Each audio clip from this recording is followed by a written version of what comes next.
నిత్యముగా ప్రభు మనందరితో మాట్లాడును గాక. హల్లెలూయా. ప్రసంగి గ్రంథము 5వ అధ్యాయం 1వ వచనం. నీవు దేవుని మందిరమునకు పోవునప్పుడు నీ ప్రవర్తనని జాగ్రత్తగా చూచుకునుము. చాలండి. హల్లెలూయా. దేవుని మందిరానికి వెళ్ళినప్పుడు చాలా జాగ్రత్తగా ఉండాలండి. దేవుని మందిరం అంటే ఆషామాషి కాదు.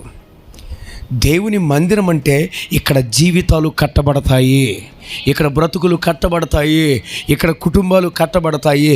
విరిగి నలిగిపోయిన జీవితాలనే దేవుడు కొత్తగా నూతనంగా మారుస్తాడు. అంత నూతనంగా మార్చే ఈ సన్నిధి, బలహీనలను బలపరిచే ఈ సన్నిధి, రోషమే లేని వారికి రోషాన్ని పుట్టించే ఈ సన్నిధి, జీవితాలను, ఆరిపోయి ఉన్న జీవితాలను తిరిగి వెలిగించగలిగిన ఈ సన్నిధిలో చాలా జాగ్రత్తగా ఉండాలి. ఆమేన్. ఎందుకంటే ఇక్కడ ఎందరి జీవితాలు కట్టబడ్డాయి, ఎందరి బ్రతుకులో బాగుపడ్డాయి, పతనమైన జీవితాలు నూతనమయ్యాయి. అంత విధంగా మార్చిన దేవుని దగ్గర, దేవుని మందిరంలో మనల్ని మనం జాగ్రత్తగా చూసుకోవడం చాలా జాగ్రత్త తీసుకోవాలి. ఒకరోజు ఒక అద్భుతమైన గొప్ప సేవకురాలు, అంతర్జాతీయ సేవకురాలు, ఆవిడకు నేను ఒక మాట చెప్పా, అమ్మా మీ స్థాయి గొప్పది, మీ స్థాయి ఉన్నతమైంది, మీ వాక్యాన్ని నేను యూట్యూబ్లో కూడా వింటున్నానమ్మా, చాలా బాగుంది, మీరు చెప్తుంటే, మీరు వాక్యాన్ని అందిస్తూ ఉంటే చాలా హ్యాపీగా ఉంది, కానీ మీరు ముసుగు వేయట్లేదు, అదే బాధాకరం అమ్మా అన్నాను. మీరు ముసుగు వేయట్లేదు, అది మీరు ముసుగు వేయండి, అది దేవుని నామానికి మహిమకరంగా ఉంటుంది, అనేకులు దాన్ని బట్టి దేవుని స్తుతిస్తారు, ఆనందిస్తారని చెప్తే, ఏంటి ఇప్పుడు నేను దేవునికి మహిమకరంగా లేనా? నేను దేవునికి మహిమకరంగా ఉండట్లేదా? ఇంతగా వాడబడుతున్నాను, దేవుని చిత్తం కాదా?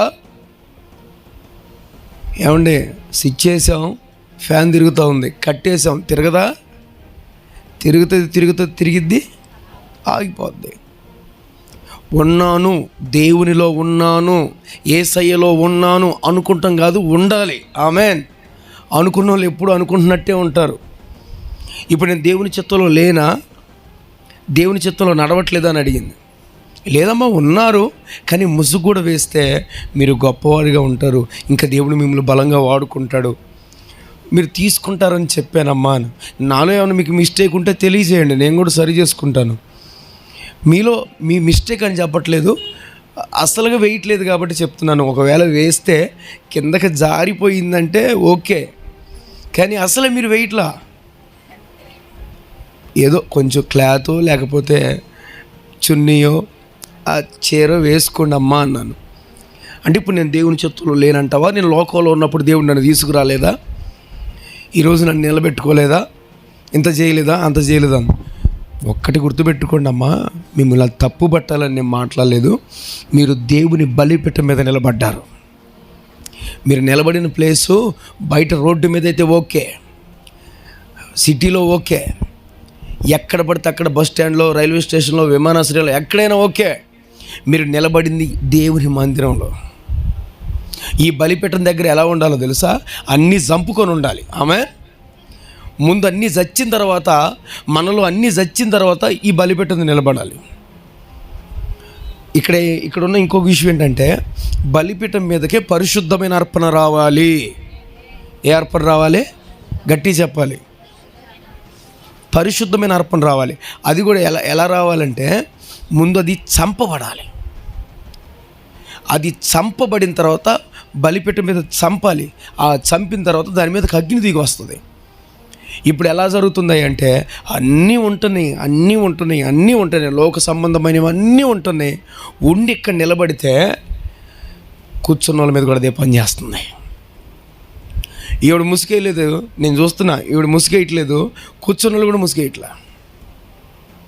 మొన్న ఒక ఆవిడ నేను యూట్యూబ్లో చూశాను, టైట్ టీషర్ట్ వేసి, జీన్స్ ప్యాంట్ వేసి, హల్లెలూయా హల్లెలూయా హల్లెలూయా హల్లెలూయా అని పాట పాడుతుందండి. కింద కూర్చున్న వాళ్ళందరూ యవనస్తులే, మొత్తం యవనస్తులే. రెండు చేతులు పైకెత్తి, ఒక చెయ్యి ఎత్తి పైకెత్తి ఇలా పాడతాం. అంటే నేను తప్పు పట్టాలని కాదండి, మనం ఒక్కరిని మార్గాన్ని తప్పించే వాళ్ళుగా ఉండకూడదు. ఆమేన్. ఎందుకంటే ఎవడు రందిలో వాడే ఉంటాడు, అవునా కాదా? ఇప్పుడు యేసుక్రీస్తు దగ్గరికి ఎట్లా వచ్చారు? ఒకడు భోజనం కోసం వచ్చాడు, ఒకవేళ దేవుడు స్వస్థపరుస్తాడని కొందరు వచ్చారు, అసలు ఏం చేస్తాడో చూద్దామని కొందరు వచ్చారు. అసలు ఈయన దేవుడేనంటవా అని చూడటానికి వచ్చిన వాళ్ళు కొంతమంది, అసలు చేస్తాడంటవా అని వచ్చిన వాళ్ళు కొంతమంది. ఇట్లా పలు రకాలమైన వ్యక్తులు యేసుక్రీస్తు దగ్గరికి వస్తున్నారు. అట్లాగే కొద్దిగా అందచందాలు చూసొద్దామని కొందరు, పర్లేదు బాగుంటుంది అనుకునే వచ్చేవాళ్ళు కొందరు, తినడానికి వచ్చేవాళ్ళు కొందరు, దేవుని వాక్యాన్ని తినడానికి వచ్చేవాళ్ళు కొందరు. హల్లెలూయా. ఇట్లా ఈ సమాజం ఇలా ఉన్నప్పుడు ఈ సమాజానికి మనం తగ్గట్లుగా నడుచుకోకపోతే మన ద్వారా అనేకులు మార్చబడతారు లోకానుసారంగా. నాలో బలహీనత ఉందనుకో, నా బలహీనత లోపల నేను సరి చేసుకునేదైతే అది ఎవరికి ఇబ్బందికరంగా ఉండకపోవచ్చు. కానీ ఒక వ్యక్తికి నా బలహీనత కనబడి ఆ బలహీనత ఆ కుటుంబాన్ని చెరిపేదైతే, ఒక వ్యక్తిని నష్టానికి లాక్కేలేదైతే నేను ముందుగా జాగ్రత్త పడాలి. ఇప్పుడు నా మిస్టేక్ వల్ల నా భార్య తప్పు చేస్తుంది అనుకో, నేను జాగ్రత్త పడాలి, అవునా కాదా? ముందు నన్ను నేను సరి చేసుకోవాలి. చాలామంది వేలెత్తి అరే నీ బతుకు ఎలా ఉంది, నువ్వు అట్లా అని ఏలు చూపించేటప్పుడు 4 ఏళ్ళు వెనక్కి తిరిగి ఉన్నాయని గుర్తుపెట్టుకోవాలి, అవునా కాదా? అవునంటారా కాదంటారా? నేను ఒక్క మాట చెప్పినందుకు నా మీద ఎంత ఇది చేసిందంటే ఆవిడ, యూట్యూబ్లలో కూడా చూస్తే మీరు చూస్తూ ఉండండి ఒకసారి. అసలు ఏ మాత్రం కూడా ఒకటి ఉండదో, ఇష్టానుసారంగా అంటే దేవుని మందిరం అంటే ఇక్కడ జీవితాలు కట్టబడతాయి. ఆమెన్. ఇక్కడ ఆషామాషిగా ఉండేవాళ్ళు కాదు, ఇక్కడ అందరూ తగ్గించుకొని కూర్చున్నట్లయితే నా బ్రతుకు నా జీవితం అంతా దేవునికి అంకితం. రాజైన వాడే, దావీదనే రాజు సింహాసనం వదిలిపెట్టేసి దేవుని సన్నిధిలో మౌనంగా కూర్చున్నాడు. ఆమెన్. రాజుల్ని కింద కూర్చోబెడతాడు దేవుడు. ఆ తగ్గింపులో కూర్చున్నప్పుడు సింహాసనాన్ని దేవుడు పెంచేవాడిగా ఉన్నాడు. ఆమెన్. ఒకటి, దేవుడు మనల్ని చూసేది ఏంటో తెలుసా? దేవుడు ఒక వ్యక్తిలో ఏం చూస్తాడో తెలుసా? ఒకటి, దేవుని దగ్గర మనల్ని మనం ఎంతగా తగ్గించుకుంటున్నాం, దేవుని దగ్గర మనల్ని ఎంతగా సరి చేసుకుంటున్నాం, దేవుడి దగ్గర మనల్ని మనం ఎలా కుదుర్చుకొని ఉండగలుగుతున్నాం అనేది ఖచ్చితంగా దేవుడు చూస్తాడండి. ఆయన ఎవరో తెలుసా? మాట్లాడే దేవుడు. ఆమెన్. చెప్పండి గట్టిగా. ఆయన మాట్లాడే దేవుడు, చూస్తున్న దేవుడు, నీ వెంటున్న దేవుడు, అరే నీతో వస్తున్న దేవుడు ప్రతి క్షణం. నువ్వు ఈరోజు జీవంగా ఉన్నావంటే, నీ నోటిలో మాట వస్తుందంటే దేవుడు నిన్ను కాపాడుతున్నాడు. ఆమెన్.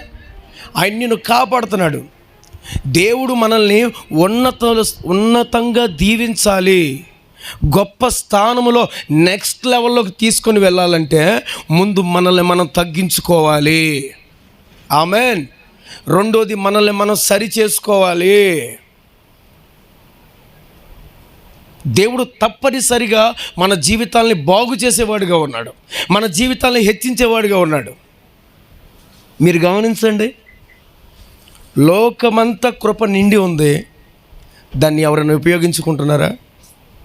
లోకమంతా కృప ఉంది. ఈజీగా చెప్పాలంటే 100 ఎకరాల చెరుకు తోట ఉండటం గొప్ప కాదు, ఒంట్లో షుగర్ లేకుండా ఉండటం గొప్ప, అవునా కాదా? 100 ఎకరాలు ఉంటే వాడు ఒక్క ముక్కని తింటాడా?